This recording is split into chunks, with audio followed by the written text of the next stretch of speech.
साधु और चूहा। पंचतंत्र की कहानी। महिलरोपयम नामक एक दक्षिणी शहर के पास भगवान शिव का एक मंदिर था। वहां एक पवित्र ऋषि रहते थे और मंदिर की देखभाल करते थे। वे भिक्षा के लिए शहर में हर रोज जाते थे और भोजन के लिए शाम को वापस आते थे। वे अपनी आवश्यकता से अधिक एकत्र कर लेते थे और बाकी का बर्तन में डालकर गरीब मजदूरों में बांट देते थे, जो बदले में मंदिर की सफाई करते थे और उसे सजावट का काम किया करते थे। उसी आश्रम में एक चूहा भी अपने बिल में रहता था और हर रोज कटोरे में से कुछ न कुछ भोजन चुरा लेता था। जब साधु को एहसास हुआ कि एक चूहा भोजन चोरी करता है तो उन्होंने इसे रोकने के लिए सभी तरह की कोशिशें की।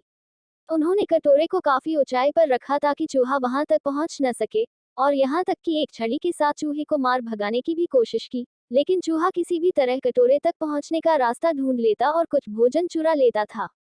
एक दिन एक भिक्षुक मंदिर की यात्रा करने के लिए आए थे, लेकिन साधु का ध्यान तो चूहे को डंडे से मारने में था और वे भिक्षुक से मिल भी नहीं पाए। इसे अपना अपमान समझ भिक्षुक क्रोधित होकर बोले, आपके आश्रम में फिर कभी नहीं आऊंगा, क्योंकि लगता है मुझसे बात करने के अलावा आपको अन्य काम ज्यादा महत्वपूर्ण लग रहा है।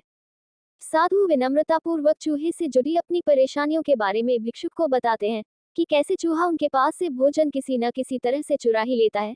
यह चूहा किसी भी बिल्ली या बंदर को हरा सकता है अगर बात मेरे कटोरे तक पहुंचने की हो तो। मैंने हर कोशिशें की हैं, लेकिन वो हर बार किसी न किसी तरीके से भोजन चुरा ही लेता है। भिक्षुक ने साधु की परेशानियों को समझा और सलाह दी, चूहे में इतनी शक्ति, आत्मविश्वास और चंचलता के पीछे अवश्य ही कुछ न कुछ कारण होगा। मुझे यकीन है कि इसने बहुत सारा भोजन जमा कर रखा होगा और यही कारण है कि चूहा अपने आप को बड़ा महसूस करता है और इसी से उसे ऊंचा कूदने की शक्ति मिलती है। चूहा जानता है कि उसके पास कुछ खोने के लिए नहीं है, इसलिए वो डरता नहीं है।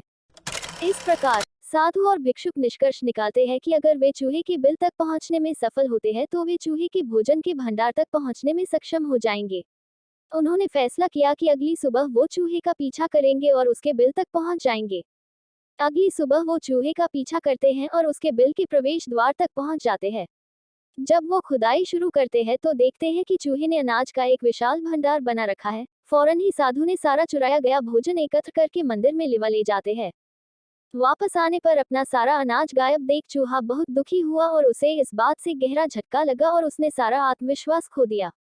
अब चूहे के पास भोजन का भंडार नहीं था, फिर भी उसने फैसला किया कि वो फिर से रात को कटोरे से भोजन चुराएगा।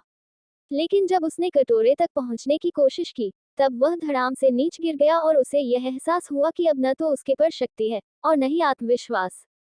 उसी समय साधु ने भी छड़ी से उस पर हमला किया। किसी तरह चूहे ने अपनी जान बचाई और भागने में कामयाब रहा और फिर वापस मंदिर कभी नहीं आया। यदि हमारे पास भी संसाधनों की कमी न हो तो हम में भी अद्भुत शक्तियां और आत्मविश्वास की कमी कभी नहीं आ सकती।